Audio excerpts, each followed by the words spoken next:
Welcome to the Zachrilege Cast podcast, YouTube video interview program that features me talking to some of the best and brightest in the atheist/secular/awesome community. This is episode number 77. We are recording live on January 7th, 2017. I am Zach Law, and this is really my hat. This is my first guested show in about 6 weeks, so if you want to hear the last time I talked to someone, it was street epistemologist Dan Simpson. Check him out. I'll include links in the show notes, YouTube and Twitter and all that good stuff. So today I have a return set of guests, although I had them on at different times. Gene, a.k.a. God, was is the host of Atheist Avengers and was on episode 12 of the show. He's helped produce Rachel's show, Promoting Secular Feminism, at least in terms of producing more beverages for the co-hosts to drink.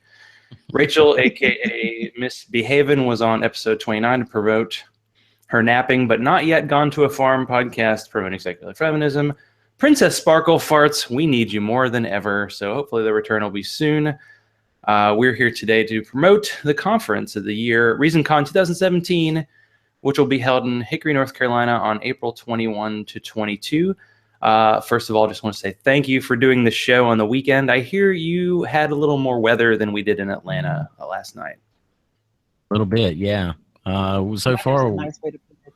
Yeah, we're up to about 5 inches, and it's finally stopped snowing now. So we've got 5 or 6 inches on the ground, so which is unusual for this area. So it's pretty cool. Yeah, your neighborhood also is like flat.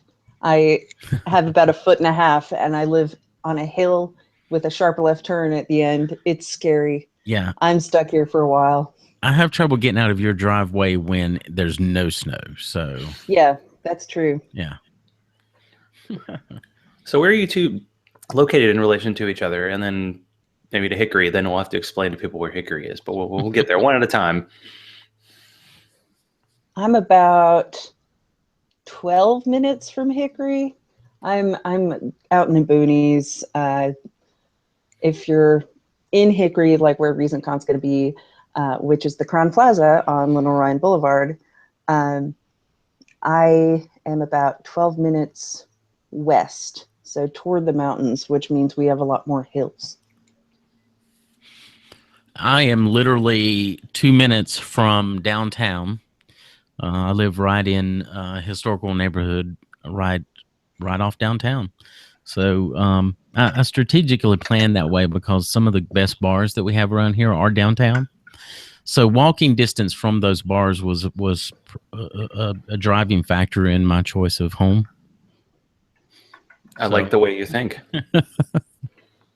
Yeah, we didn't get to any of that because I was at ReaSonCon 2 years ago, but we didn't really we kind of had our own sort of mobile bar at the hotel because people brought not a small amount of booze, and that's kind of part of it.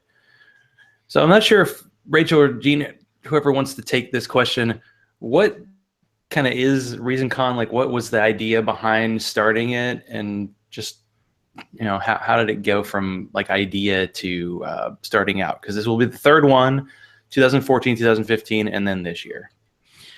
Well, I'll take this one, I guess. I was involved in the very first one that was put on by the Atheists on Air crew. And they just wanted to have a get-together where people could come. We could celebrate the fact that people do podcasts and thank people who do podcasts.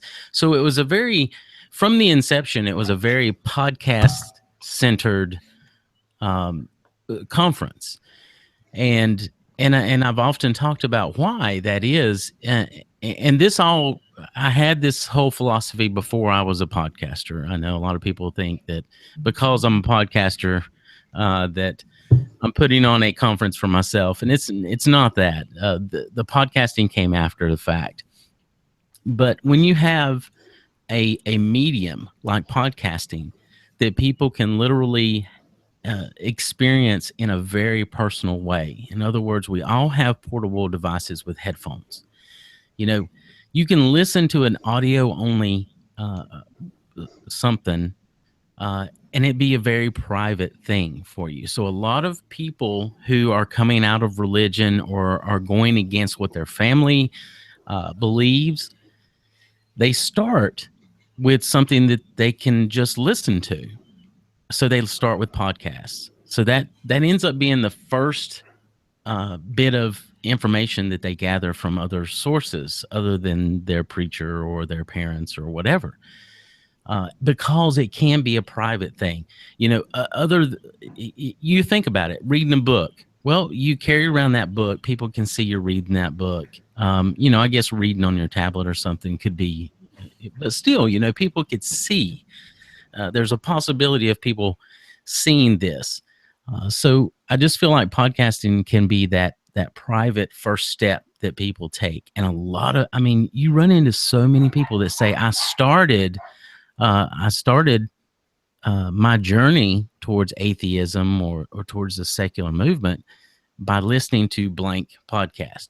And you usually get the big ones like the Zachrilege. You know, that's one of the biggest ones I know. Yeah, that's what nobody says, but I appreciate that. But you know, the thinking atheist, you've got Dogma Debate. You know, they usually find those first, and they start their journey, and then a lot of people get hooked on podcasts and listening to them.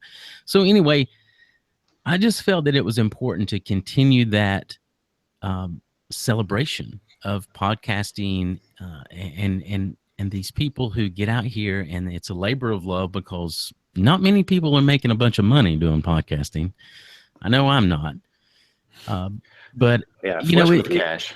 It's a labor of love, really, and people do it to help other people because they don't put their voice out there to help them. They put their voice out there so that other people can hear what they went through and can empathize with that and identify with that, and also know that there's somebody out there that's going through the same things that they did or have already went through those things. So I think that's something that we need to celebrate. It also becomes a time when people can come and meet their podcasters. You know, we really try to emphasize to all of those secular podcasters, come to this conference. This is your conference. This is the conference that you come and your fans can come and you can meet them and they can meet you.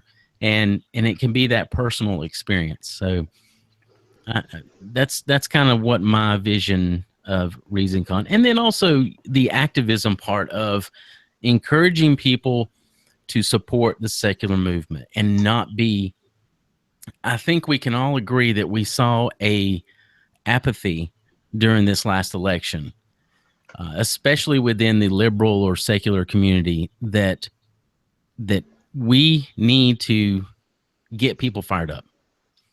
And these types of conferences and times where we can come and we can listen to people speak and tell us why we need to be fired up for this, I think that's one of the most important things of all. Excellent. Yeah, that was, I don't know, Rachel, you got any additional thoughts? I mean, Jean kind of crushed it there, but, you know, from your point of view. For me, ReaSonCon is mostly about a sense of community. I didn't really have any connection with the secular community before ReaSonCon happened the first time. I had just gotten involved with the Hickory Humanist Alliance not too terribly long before then, and didn't know a whole lot about the secular community as a whole, except through like YouTube and podcasters at that point. So it was really nice for me to connect with other people in the secular community who weren't just those in the Humanist Alliance here. And I kind of got involved by accident. I happened to be there at the first ReaSonCon and happened to be willing to help set up some things, and was there super early even though I didn't have to be, and just ended up being where I needed to be when I needed to be there. And so now I'm helping out with doing all the stuff. So that's really fun. And I really enjoy getting to communicate with the speakers that we're going to have this year. And I love being like the organizing of things. Organization is one of my favorite things to do, even as a hobby. So I'm really excited to be doing that this year, especially being at the registration table. That's my favorite part. I get to meet everybody. This does line up perfectly for you then.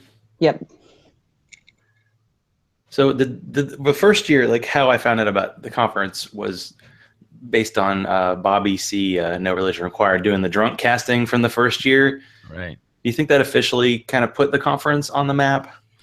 I absolutely do. I think that is the part that most people talk about all the time, and the part that people really want to see happen. And that's one of those things that you can't completely recreate. That was so spur of the moment. It was so unscripted, and everybody was drunk to the point where they could still articulate full sentences, but they were not so drunk that they couldn't be understood. And we have such smart people in this movement.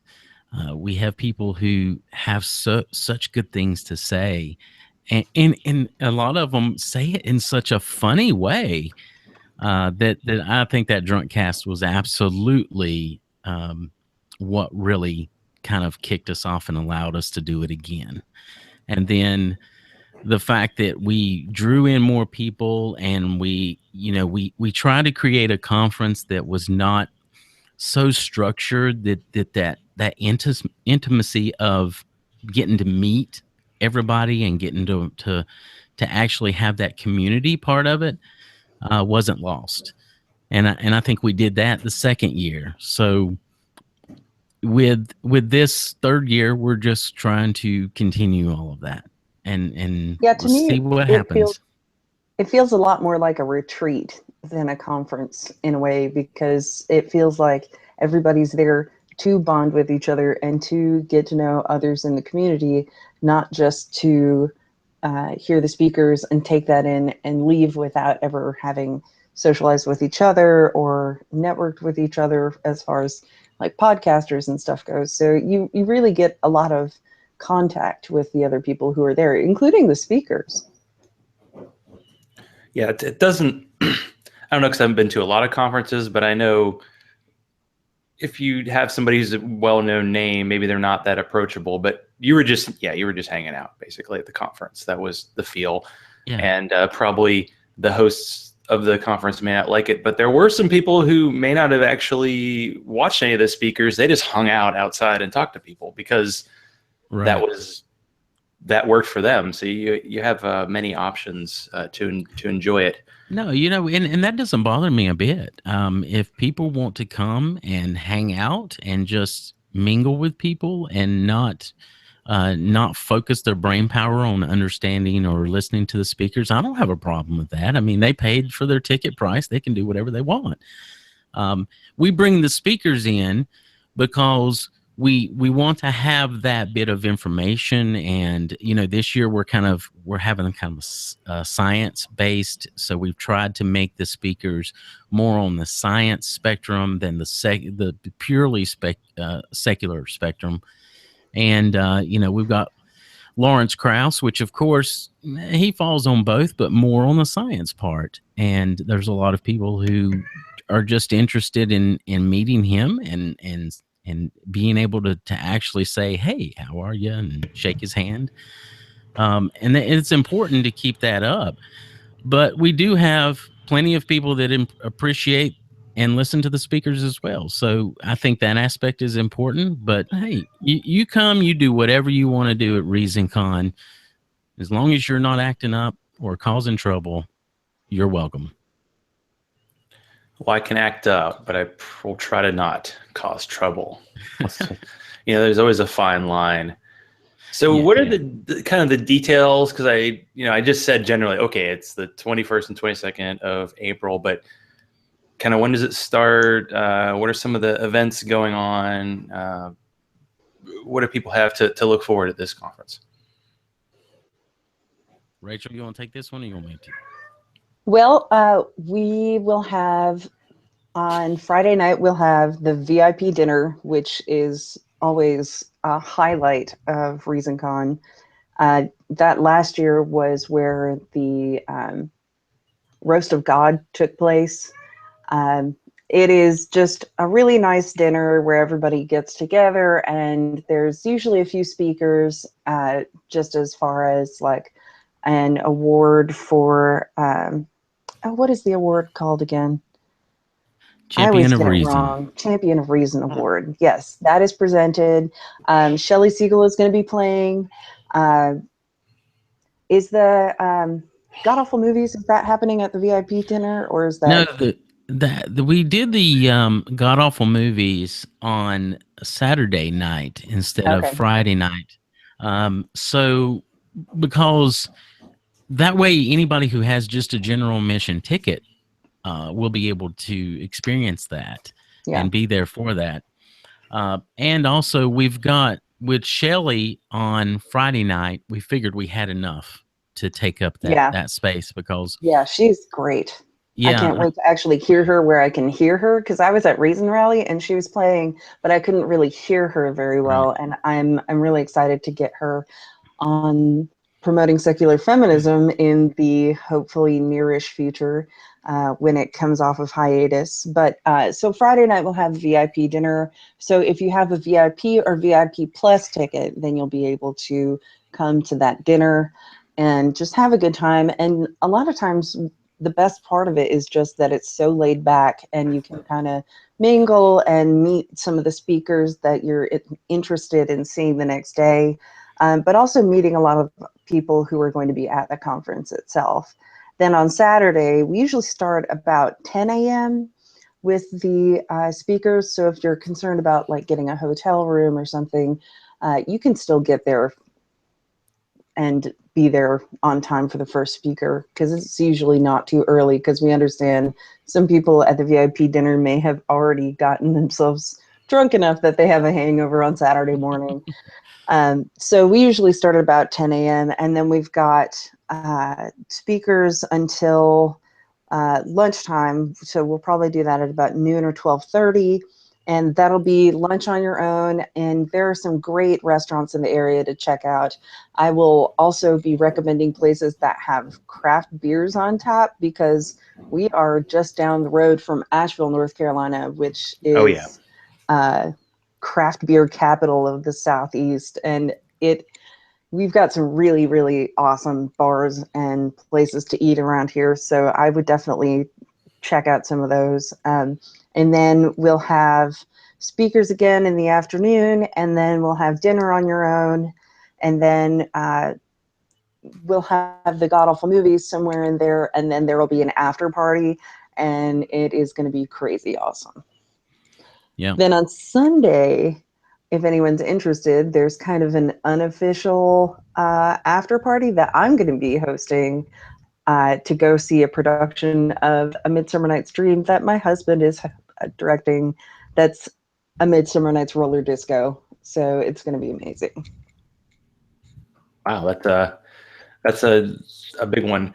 And let's just say for the people who drink, of course, you have that option there. And the people who don't, sometimes it's just the hanging out part. I think that's what happened to me. It was like both nights I was there 2 years ago, you just stayed up late because you were hanging out with like these new friends and you just didn't want to sleep. And then in the morning, boy, it was hard to wake up.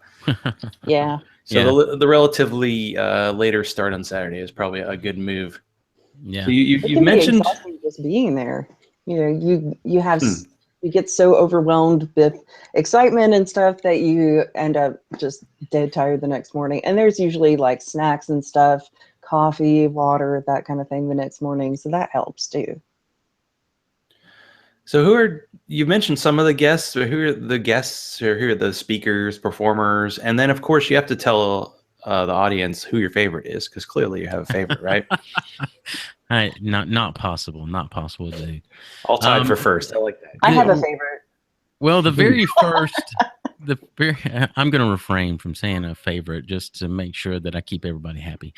That's how God is. the very first thing to announce is we're very happy to have Bobby C as our MC this year. He's going to be doing all the duties that I had done in the past. And frankly, I want the opportunity to just sit back and watch. So I delegated.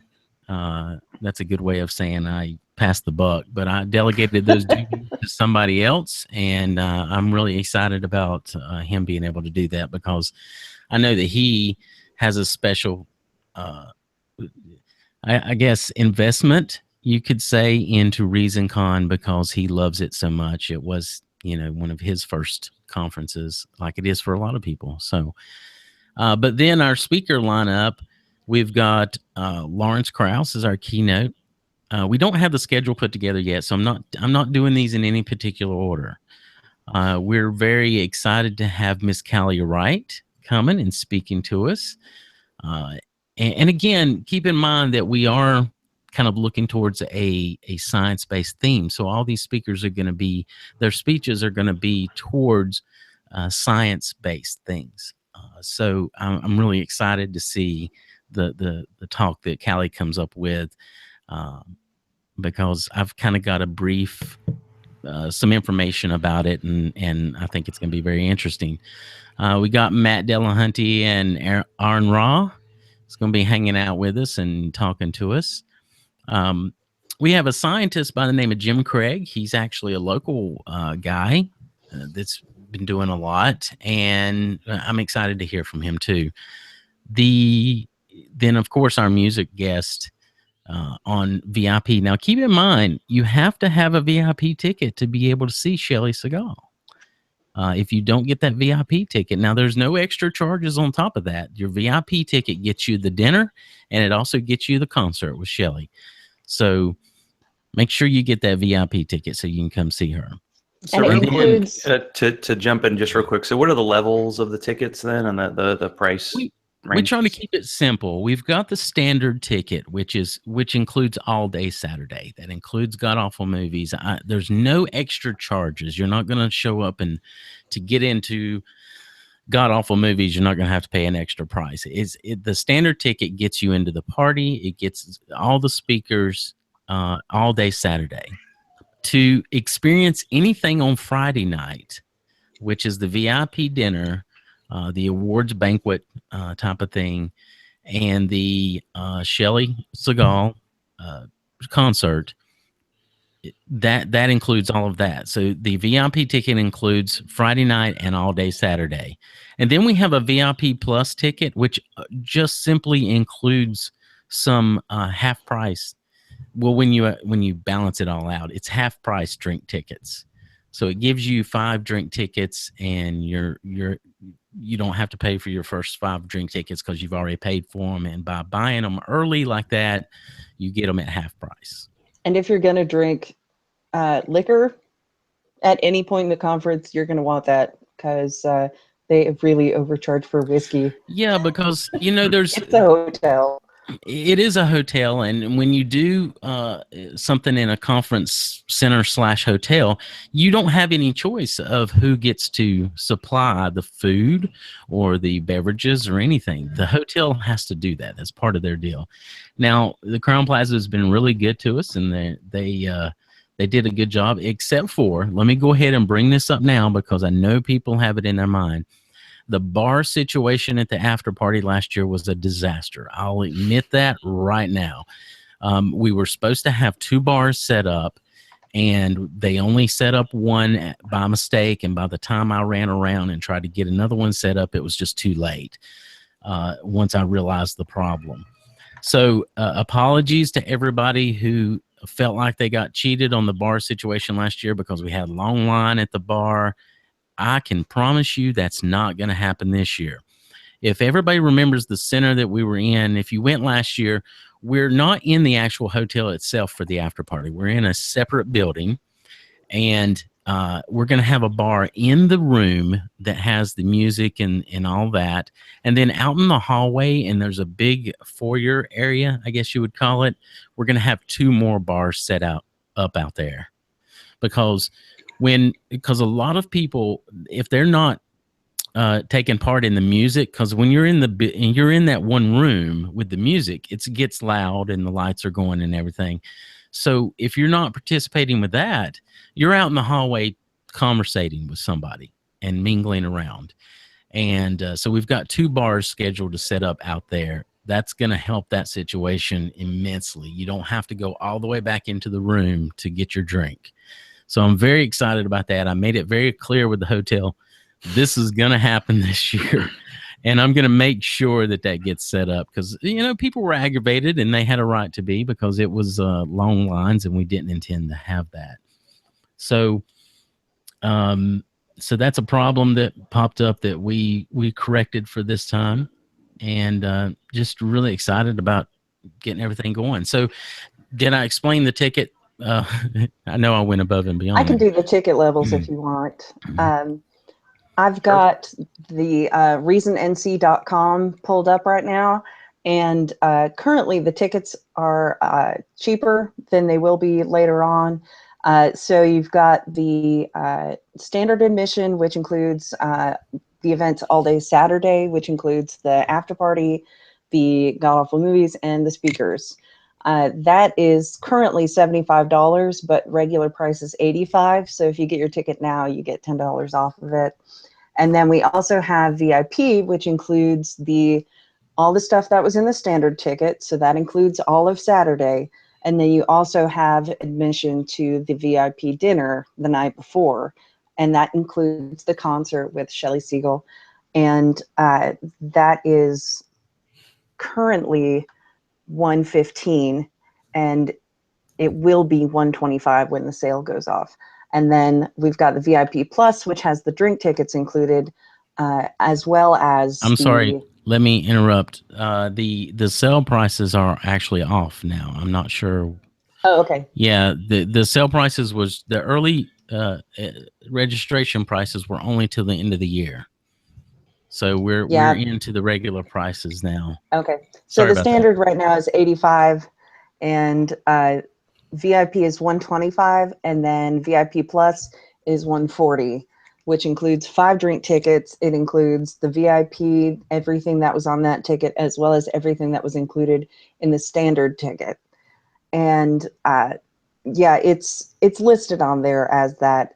When you go to the drop-down menu, it just says it above. And you can forgive us for not being caught up after a week after the New Year started. So it's all available on ReasonNC.com. Yes. So that'll be in the show notes as well, so people can peruse at their leisure. I just figured it would help to kind of give at least a general version. And other speakers that you want to talk about, because I know we're kind of jumping around a bit. Well, I know there are going to be a lot of podcasters there. My favorite speaker, and this is only because I have a crazy story about the speaker, but the other speakers are free to compete for my love at ReasonCon. So take note, speakers. I know Callie has amazing hugs, but I don't know if they're that amazing. Callie, I hope you're listening. That's right there. That's a call to arms, literally. So I met Jim Craig accidentally, and I didn't recognize him the first time that I met him, and he didn't recognize me. But I met he and his wife at something called Geek Gala in Charlotte. I was down there selling snowflakes, and I just happened to run into him, and he came up to my table and was wearing a Mystery Science Theater 3000 shirt. And I was like, your shirt is amazing. And they were being super nerdy, and it was really great. And they were really nice. And then I told them about the snowflakes, and they started following me on Facebook and found me at another event that was in Hickory. And I taught his wife how to make snowflakes, and she's really great. And he came up to me and he goes, I'm Jim Craig. And I'm like, I know, you're Rachel. And I go, I know. It was really exciting because I realized that they're complete nerds as well as being complete nerds. So they're a lot of fun, and I can't wait to have them there because Jim has got a great sense of humor, and just the geekery that's going to be involved it's really fun. So again, other speakers are free to compete for being my favorite, but so far he's winning. Well, it's good to know that that's not closed yet. Actually, yeah, Jim Craig was the one name that I didn't know when I was looking at the site. So is it possible to express how much work it is to set up a conference like this, even though, you know, the organization is something you enjoy, at least on the Rachel side? Find me on Sunday and I will express it probably by falling over on my face on the floor. Yeah, you know, well, I use this term a lot because it really does apply, but the labor of love. I mean, you know, Yes, how else so can much. you organize something that brings 400 of your friends to your town and all to one place, and you guys get to party all freaking weekend? So for nothing else than that, it's worth it for me. And that's a totally selfish reason. But getting to party with all my friends is so important, and so appreciated that all the other work. Once we get there, now you catch me before or the week before or something, and I'll be stressed to the max because it is so much work. And people don't realize. But when I get to the conference and I start having fun with everybody, then it's all worth it. Absolutely. And it's a great time, you know, getting to organize this. But last year, if some people will recall, I was getting married a week after ReaSonCon. So it was crazy because I was trying to plan my wedding at the same time as planning ReaSonCon. And this year, I thought it was going to be a lot easier, but now my husband's directing a play and I depend on him for rides. So it's going to be interesting seeing how I am by the time we get to that. But it's so much fun. And it's, for me, it helps being an extrovert who likes being around people, because I just, as soon as we get there, it's the most fun ever. And I would be the person up there helping anyways if something went wrong or if somebody needed help. So it just kind of became natural that I've become part of the organization. Also, I like making graphs and charts and checklists and stuff, so that helped too. You know, Zach, one of the things that's from my point of view, I am solely financially responsible for ReaSonCon. So if ReaSonCon doesn't pay for itself, then it comes out of my pocket. And so I have a balancing act, because what I want to do is I want to charge enough to where ReaSonCon pays for itself, but not too much where it prices it out for people. Yeah. So I am, for months and months, I am agonizing over the budget, trying to figure out every single dollar that we may spend, every single dollar, make sure that it's accounted for. And then I make the ticket prices based on that budget. And I keep it so tight that if one thing falls out of the place, or if we have an extra expense that I forgot on there, then it's going to cost me, and my wife's not going to be happy. And, you know, so I really try to make sure that I'm pricing the tickets at exactly where they need to be for the conference to pay for itself, and no more, because I want people to come. I don't want it to be priced out. I don't want to walk away from the conference with extra money. We didn't last time. We planned it perfectly. But it just takes a lot of work to think to make sure that we're at that point to where people can afford the tickets and we don't price ourselves out. Speaking of which, if you'd like to support ReaSonCon 2017, we have some opportunities for sponsorship at reasonnc.com. If you go to the link at the top that says buy tickets, you can go to the store, and that will show you that you can actually donate toward ReaSonCon 3. You can sponsor ReaSonCon 3. And you can also put an ad in our program. And the program is something that everybody is going to be depending on, because it will have our schedule in it. It'll have all of the speaker bios in it. And it'll also have your ads for your podcast, your book, your website, your blog, whatever you need to put in there. We can put an ad in there for you. So, I mean, that's definitely a good opportunity to get other people to see what you're putting out there. Mm-hmm. Yeah, absolutely. Excellent. That covers a lot of that. Now, since you weren't directly involved in the first year, maybe this question doesn't quite work, but was there any issue like booking a hotel in Hickory and saying, hey, we're doing like a secular conference?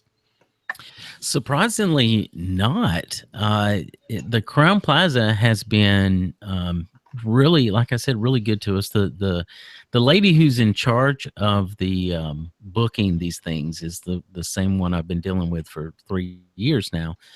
And, you know, we've had some really interesting conversations just in our time spent together, planning and doing contracts and things like that.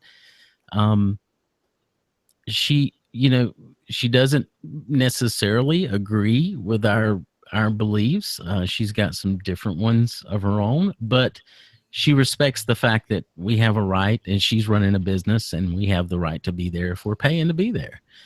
I started our whole conversation this year because it was right around the time when we started doing contracts and stuff to book the space with the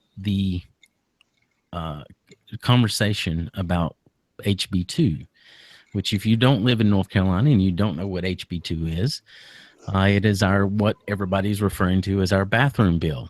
It's the reason we have a new governor. Yeah, it really is. And I went to her right away and I said, you know, here's the situation.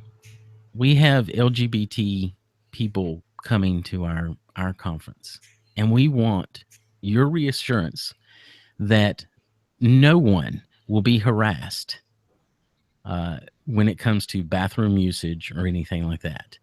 And they immediately said, absolutely not. You're renting space. As long as nobody's causing a problem, we're not going to cause a problem with them. So, you know, I made sure that was the case right up front. And we can talk about it a little more. I know there's been some people that's had some questions about the HB2 in relation to coming to North Carolina, or they've had concerns about it. And we can talk about that if you want, or if it, you know, if you got other topics, we can move on. We have a new governor, so you can spend money here. We're still hoping it gets repealed before ReaSonCon. And it's a good chance that it will with the new governor. But we've got, unfortunately, our legislation, the Congress or the North Carolina Senate is still very Republican. But there's a lot of us fighting, so we'll see what happens. Yeah, I was going to kind of ask about the political situation in North Carolina, like separate from the conference, but it's kind of, you found a nice way to attach it. So how is it like, because, you know, you hear from outside. I mean, I've interviewed a ton of people from North Carolina and, you know, follow them on Facebook and stuff.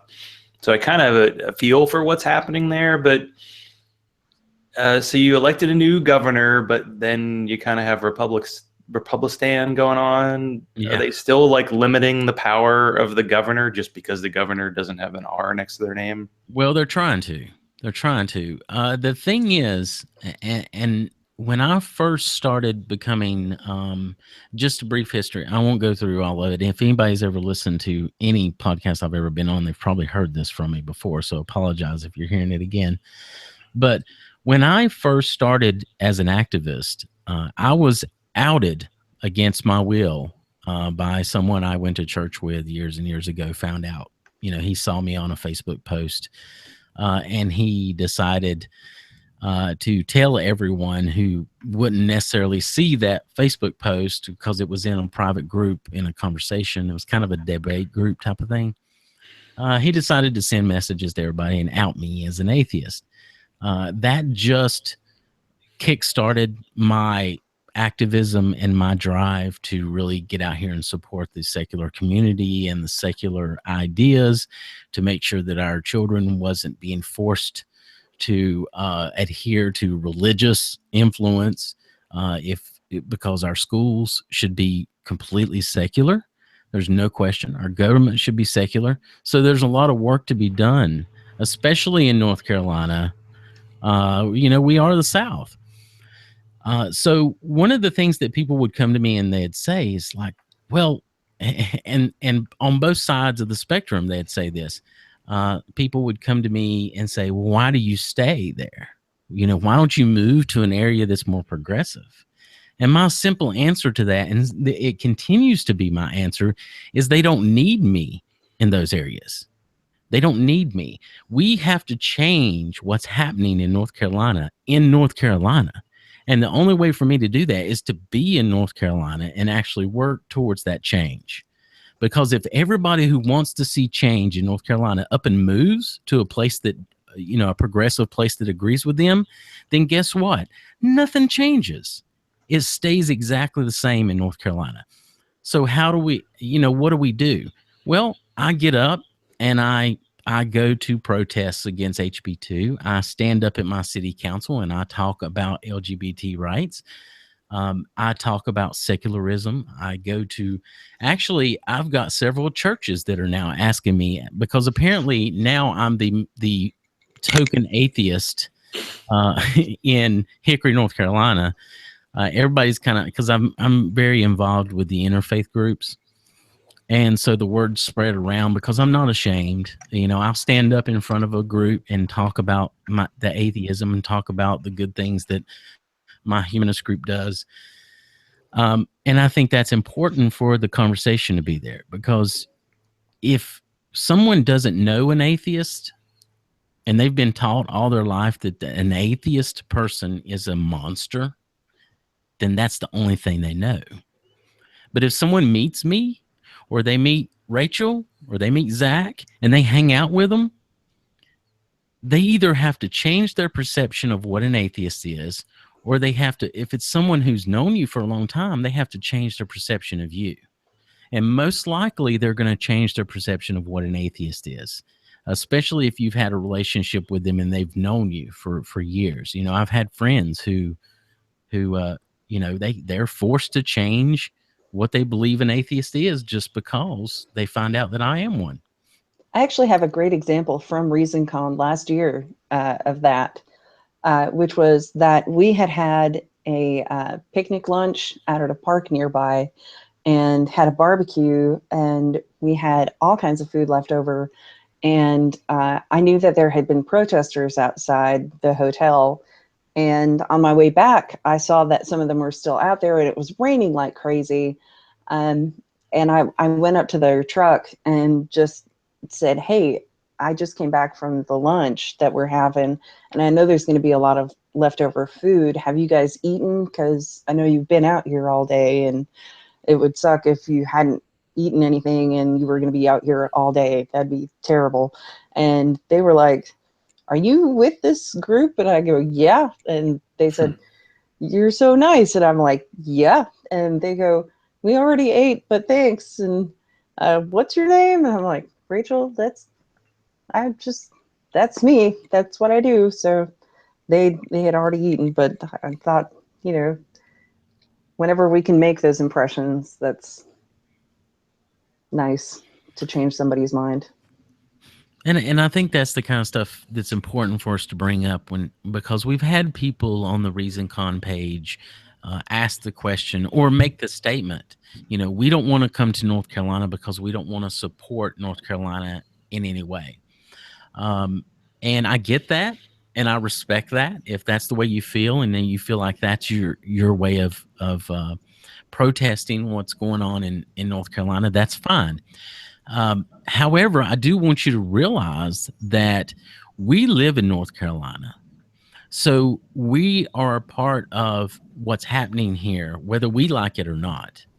So the fact that we stand up and we go out and we do the things that we do, including ReaSonCon, it is a big protesting activism tool.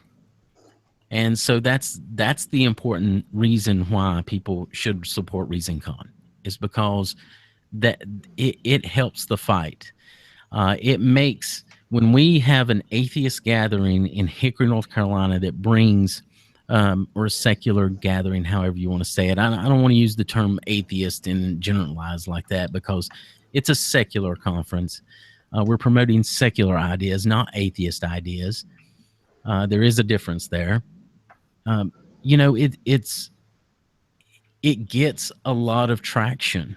It gives us as a humanist group, it gives us as atheist activists, it gives us traction.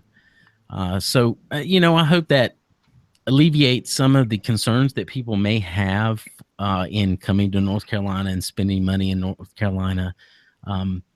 We have to change what's going on, and the only way we can do that is with support. So that's kind of where we're going with that. And if anybody's got any questions, we'll be glad to talk about it. There's been lots of conversations about keeping people safe that are coming to North Carolina. And I can tell you that we don't have, you know, there's not people policing restrooms. That's not happening. It's really a ridiculous idea that they would even try. Because the majority of people support the fact that, hey, if somebody's in a bathroom and they're not causing a problem, it's not a big deal. You know, they want to say it's not about LGBT people. It's about the people who pretend to be LGBT people. And that's bullcrap, because we already have laws against sexual assault. So what are you trying to do? We actually did a podcast about that a while back when HB2 was implemented, that included the Gaytheist Manifesto show and Promoting Secular Feminism and the Atheist Avengers all got together and did a show about how shitty HB2 is. So we have talked about that. But Hickory, North Carolina is one of the most religious areas in one of the most religious states in the country. So that's part of the reason why we're here, but we've not had nearly as many incidents to do with HB2 as people thought we might, because a lot of the incidents that were reported were fake news. But if anybody doesn't feel comfortable coming to North Carolina because they're afraid to be here, I'll gladly come and meet you at the border and ride with you and go to the bathroom with you to make sure that you're safe, because I'll be there. And I'm sure we can find other people to do the same for whoever doesn't feel safe, because we want to have you here. We love having people out here, so come on out. But again, it is a very religious area, and one thing I'd love to do is to promote it more in this area. So if we get enough sponsorships and ads in the program and donations from individuals like you, then we might be able to, say, put an ad in the Charlotte Observer on a Sunday paper, which would be awesome, because then we could get some more national attention and talk about a conference like this happening in one of the most religious areas in one of the most religious states. So let's get people talking about it. Yeah, it's the only way to fight the anti-secularism sentiment that's out there. And you can't, you know, I couldn't move to California, a very progressive state, and fight anti-secularism in North Carolina. So we're here, we're fighting that, and it's a fight that needs our attention. So that's what we're doing. We're keeping it up. Did we get off track of what the actual question was? Oh, off track is the way we go, but you always go on such great tracks, and you probably maybe saying tracks, making Rachel jealous because she can't go 5 steps out of her house right now. Yeah. Without like disappearing and not being seen till the spring thaw. I don't know where my cat is, but it's probably inside because she's so mad that it snowed out. Is it a white cat? It could be anywhere. No, but she climbs trees, so I mean, she could be anywhere. But fortunately, she's in the house somewhere, being mad at everybody because there's snow outside. Because she took like 3 steps out and went, nope, not having it. So she might be in my dryer for all I know. All right. You got another question that we can start with and then get it way off track?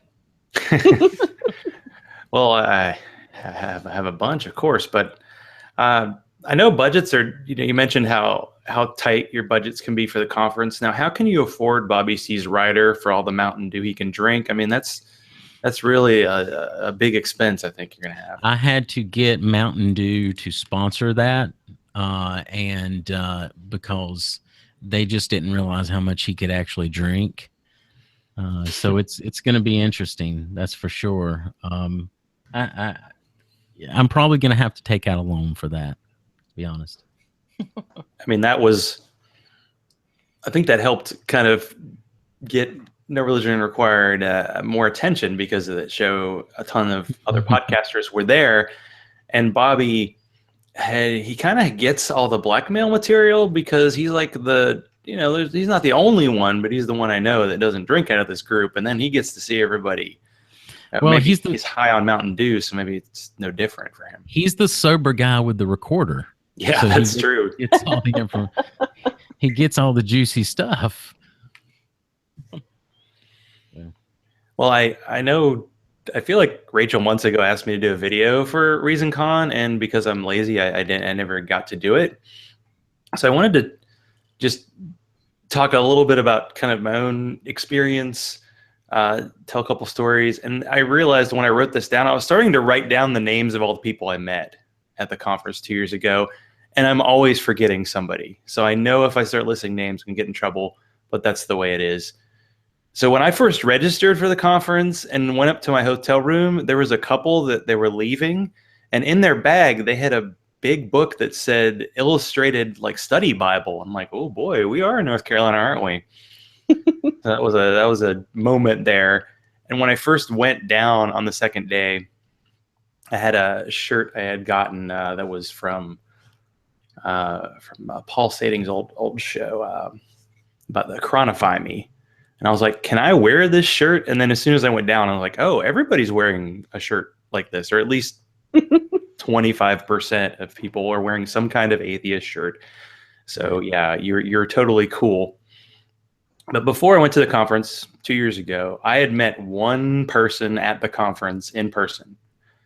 And by the time I was there, there was a hotel, someone had said, hey, come to our hotel room. And that was Bill and Susie from Barroom Atheist. And basically I went to a local conference, a local secular group in town. And one of the members told me about a show called Barroom Atheist. And I started listening to it. And then I heard they needed a guest, like guest star, guest bartender. And I got on there, and that was sort of what started me toward doing podcasting. So it's all your fault, local secular group and Bill and Susie. But yeah, so 2 years ago, I got to meet these people, and I'm sure most of them are going to be there this time. So Bobby C, Miss Ashley from No Religion Required, Tom and Cecil, Cognitive Dissonance, Corey Diggs, Matthew the Apostle, the fine Jean Rachel Scott, David Smalley from Dogma Debate. Not sure if he's going to make it this year, but he's all big time California guy now. Right.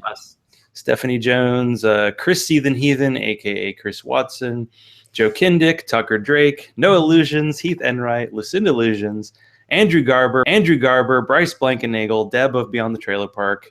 Got to get your Canadians in there. She may have traveled the furthest. No. Yeah, it's weird because you mentioned Sally Siegel was coming here, and I'm like, oh, she actually did move. She lives in LA now, so she's not coming from Australia, but it's still a pretty long way to go. She's doing an Eastern Seaboard tour during that time. She's planned it around ReaSonCon, so that because we're awesome. When she comes over here to the east, she can do a like up and down the eastern and southeastern. And do concerts all over the place. So we helped her kick that off. Yeah, she did a little concert in Atlanta, and there's a secular kind of meeting place, and it's a former church. Of course, there's plenty of those in Atlanta. So got to hang out there, and that was tons of fun. So you saying that Skepperty is not going to return this year? It was 2 years ago. Head shake. No, we're not going to do that this time. We're definitely planning on bringing that back sometime in the future, but really the Skepperty thing was replaced by the God Awful Movies live record that we're doing. So I know it was fun for people, but I don't want to wear people out on it either. So we'll do a little teaser and say you got to come another year to get that. So, but it's it was a lot of fun, but it was a lot to put together too. And somebody else helped us put that together last time, and just really haven't been able to get that. Before we kind of had the schedule full, wasn't able to organize that. Yeah, I think we missed the beginning of Skepperty because the group we're with were at the Golden Corral, and Bobby C and Miss Ashley were loving on the chocolate fountain. And you're like, oh, we're late. Oh, we're in trouble. Uh-oh, I think we lost Rachel. Uh-oh. We did. She dropped, and then I was just about to ask about the return of Promoting Secular Feminism. Gosh. Oh, she'll be back. But you're a guy. You can't talk about feminism, right? No, I can't at all. Not a bit. But it was funny. The No Religion Required, Bobby and Ashley and Bill and Susie from Barroom Atheist, they actually came into town. It's been about 4 or 5 months ago now, because the Barroom Atheists are from Pennsylvania, and the there she is. Sorry. The No Religion Requires from Georgia, right? So Hickory's kind of in the middle. North Carolina's kind of in the middle. So they meet here every now and then, and we all just party together all weekend. I'm glad they don't do it very often because my liver would die if they did. I recall seeing some pictures. I think there was karaoke involved. Oh, there was. I can't imagine the bottle total by the end of the night with that. Yeah. Holy cow, everybody. Bobby C can sing his ass off. I can't believe that boy can sing. We were very surprised. But yeah, they came here and we had a good time, and I was like, where do y'all want to go eat? And they all just kind of looked at each other and goes, how about the Golden Corral? I was like, are you kidding me? I heard, because we went there Saturday night for dinner. I think that's what happened, is there were not a ton of places and there were lines. I think there was like a prom going on. Oh, so yeah. The choice we had was like an hour and a half wait, and we had to get back. So we went to the Golden Corral, and then I heard the next morning that a bunch of people met there, and I was like, I don't know if I could do Golden Corral like more than once a quarter, because it is literally every food twice. You're right. And at least nobody stuck their face into the chocolate fountain and got like kicked out. The only time that I go there is when they come into town. So you're like, we have all this great local cuisine. No, Golden Corral. Yeah, you have to kind of go with the crowd. So Rachel, can you tell us? We desperately need you back. Promoting Secular Feminism. What's happening there? Will there be a glorious return of Princess Sparkle Farts? And what happened to the penis gallery? Have they been put on like ice during this whole time? Is everybody okay? The penis gallery are alive, but they will not be part of Promoting Secular Feminism anymore. Oh. And that is because we've had a bit of a change of the guard. Demanda will no longer be with us, unfortunately. However, we have left an open invitation if she would like to return at some point to present some segments. She's welcome to do so. We will have Princess Sparkle Farts, and I have a few new crew members that I am going to try out in the studio in about a week or so. And we're going to try them out, see how they do on the mic, and see if they're comfortable with doing the show, and go from there. And I've also got a couple of people who are going to be kind of correspondents, so presenting segments occasionally on subjects with which they're very familiar. And so we'll have a lot of different perspectives coming in, which I think is important when talking about things like intersectional feminism. So that's where we stand right now. So definitely keep an eye out on the Facebook page and on the website, and we will update with a new episode as soon as I have all of the material to do so, because I've already got one person who wants to do an interview like right now. So it's coming. Yeah, I almost want to apologize to Rachel, because I feel like there was a time period, anytime I saw an article that was like this oh, I'm a feminist, but I hate third wave. I'm like, okay, I'm sending it your way. And you're like, trust me, I've read it. I know what's going on. But there's so much of that happening. It's like just the talk about the atheist label and the negative connotations. Can I say haters be hating? Haters be hating. There is just a lot of them, and I don't think they care what's true. But oof, someone has one bad experience, and they just have to throw away everything. But yeah, and just go back I and really listen to your entire show back catalog. Yeah, you'll feel better and you'll feel smarter, and it's a very well produced show and good stuff. And coming back, that's a good thing. That's something to look forward to. And it's available on promotingsecularfeminism.com, Spreaker, Stitcher, iTunes. We've got an app in the Google Play Store for Android only, unfortunately. But I regularly post on Facebook and Twitter just to kind of update everybody. And we also have Patreon set up. So when we do come back, we look forward to your support. There you go. And we'll link all that. Gene, will Atheist Avengers make a return once you're through the ReaSonCon blizzard?